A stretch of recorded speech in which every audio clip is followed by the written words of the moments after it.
The world always tells us Christmas is the safest time of year.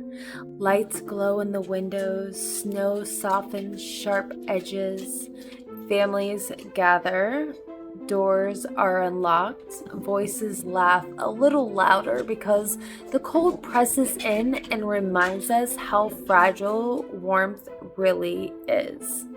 But every year, quietly, without carols or headlines, people vanish. Not in storms, not in wars, but between Christmas Eve and Christmas morning. Tonight, we're stepping into that silence. This is Vanished at Christmas, stories of people who disappeared during the most watched, most remembered nights of the year and left behind questions that still breathe. Imagine this, it's Christmas Eve, your phone is charging on the counter, your coat hangs by the door, you step outside for just a moment, and your Christmas morning comes, but you don't. No footprints, no goodbye, no explanation, only gifts still wrapped and a chair that stays empty forever. On Christmas Eve of 2009 in Syracuse, New York, Bryce Laspisa, a young man home from college, was supposed to be driving back to his parents' house. Instead, his car was found abandoned near a remote stretch of road.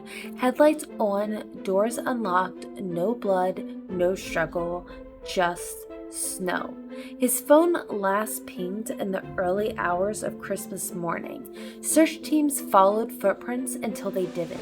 The snow fell heavier. The trail ended abruptly, as if Bryce simply stepped out of this world. Some believe he wandered into the woods in a confused state. Others point out something stranger.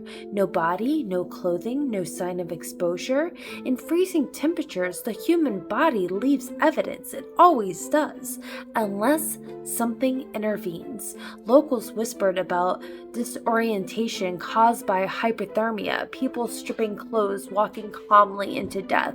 But Bryce didn't strip, he didn't stumble, he vanished. And every Christmas since, his parents leave the porch light on, because somewhere between midnight and morning, Bryce stopped existing where logic works.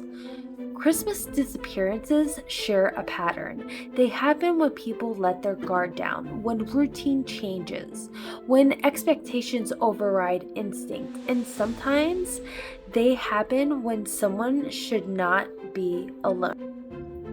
In 1945, Sauter family home in Fayetteville, West Virginia, burned to the ground on Christmas Eve. 5 children were believed to have died in the fire, but there was a problem. No bones were found, no remains, not even fragments. Fire experts later confirmed the blaze wasn't hot enough to completely destroy human bodies.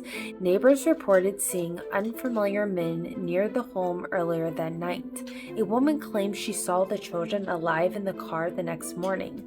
The Sauters believed until their deaths that their children were kidnapped and not killed. For decades, they kept a billboard on the highway with the children's faces. Christmas lights hung beneath it every year.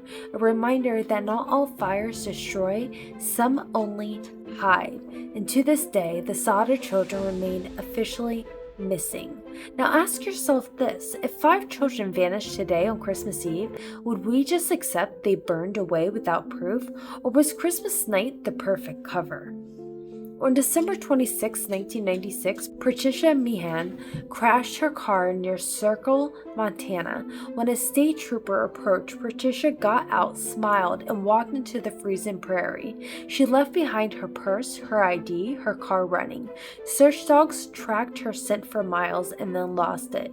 No tracks, no remains. Years later, multiple sightings poured in from across the country. Patricia was reportedly seen at shelters, diners, even churches, always around Christmas, always leaving before questions could be asked. Some believe Patricia had disassociation, others believe something else, because how does someone survive winter after winter without money, without identity, and without wanting to be found? And here's where things turn unsettling. A disproportionate number of disappearances occur between December 24th and January 21st. Law enforcement call it coincidence, but an anthropologist notes something darker. Christmas is a threshold between years, between routines, between expectations.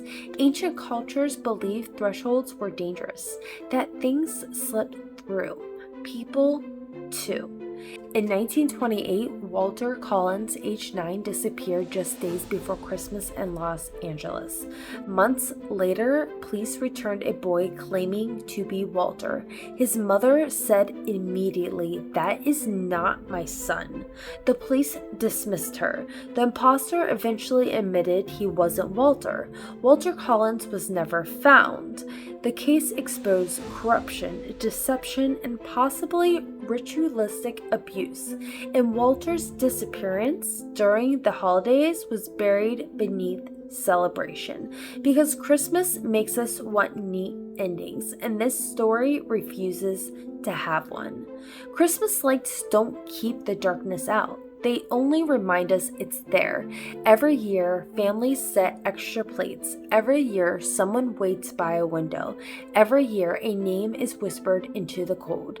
Vanish at Christmas isn't about fear. It's about absence. Because the most terrifying thing isn't knowing what happened. It's knowing that somewhere, someone didn't make it home. And the world kept singing anyway. So tonight, when the snow falls and the streets go quiet, remember this: not everyone missing is lost. Some are simply somewhere we don't understand, and some doors once opened on Christmas night never close again. Sleep well, or try to.